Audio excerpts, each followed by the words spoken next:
नमस्कार मित्रांनो, आज आपण कर्जरोख्याच्या संदर्भातलं जे काल आपण व्याज घेण्यासंदर्भातलं जे पत्र पाहिलं त्यातलंच पुढचं पत्र म्हणजे जे कर्जरोखेधारक व्याज धारण करतात किंवा व्याज घेतात ते आजच्या काळाचा किंवा आजचा संदर्भ विचारात जर आपण घेतला तर NEFTच्या माध्यमातून किंवा आपण त्याला म्हणूया इलेक्ट्रॉनिक्सच्या माध्यमातून व्याज हे घेतलं जातं।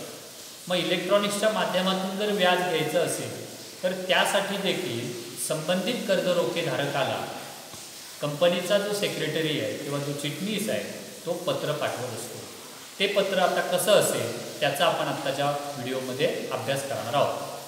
त्यामध्ये इलेक्ट्रॉनिक्सची पद्धत जी आहे ती ECS असेल किंवा NEFT असेल या माध्यमातूनच व्याज हे आकारलं जाऊ शकतं किंवा व्याज हे संबंधित कर्जरोखेधारकाच्या बँक खात्यामध्ये वर्ग केलं जाऊ शकतं।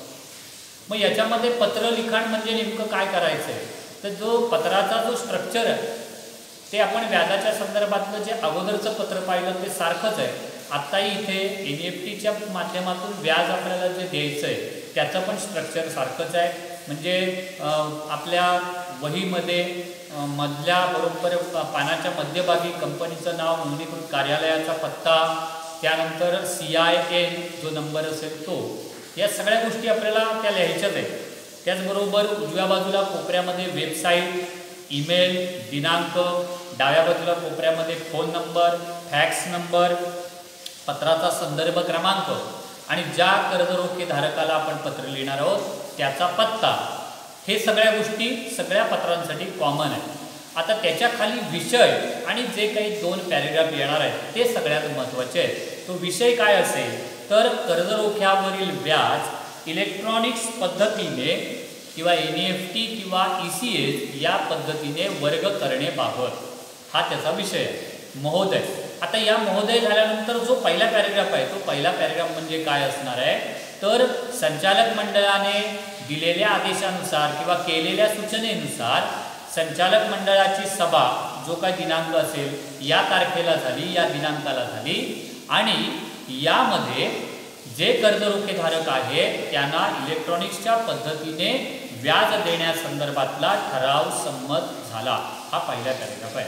म्हणजे संचालक मंडळाचा ठराव हा आपला पहिला पॅरेग्राफ असेल। आणि दुसरा पॅरेग्राफ हे टेबल असेल। त्या टेबलमध्ये काय काय असेल तर कर्जरोख्यांची त्याचा रजिस्टर क्रमांक असेल, कर्जरोख्यांची संख्या असेल, पासूनपर्यंत त्यांचे क्रमांक असतील आणि त्याबरोबर व्याजाची एकूण रक्कम असेल। जर TDS कट करायचा असेल, TDS जर कमी करायचा असेल तर त्याची रक्कम असेल आणि निव्वळ व्याज किती मिळणार आहे की ज्या निव्वळ व्याजाचीच NEFT कर्जरोखेधारकाला त्याच्या बँकेच्या खात्यामध्ये वर्ग होणार आहे।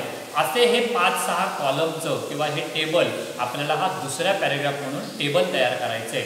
आणि सरतेशेवटी बँक खात्यामध्ये निव्वळ व्याजाची रक्कम ही इलेक्ट्रॉनिक्स पद्धतीने NEFT करण्यात येणार आहे किंवा NEFT करण्यात आलेली आहे, अशा पद्धतीचं आपल्याला एक शेवटचं वाक्य लिहायचं। आणि या ठिकाणी धन्यवाद आपला विश्वासू दीक्षा इंडस्ट्रीज लिमिटेड करिता सही कंपनी चिटणीस, अशा पद्धतीने आपल्याला त्या पत्राचा शेवट करायचा आहे। तर असं हे इलेक्ट्रॉनिक्सच्या पद्धतीने व्याज आकारण्याचं किंवा व्याज वर्ग करण्याचं पत्र आपण करणार आहोत। धन्यवाद। याच्यामध्ये बोललो की रेकॉर्ड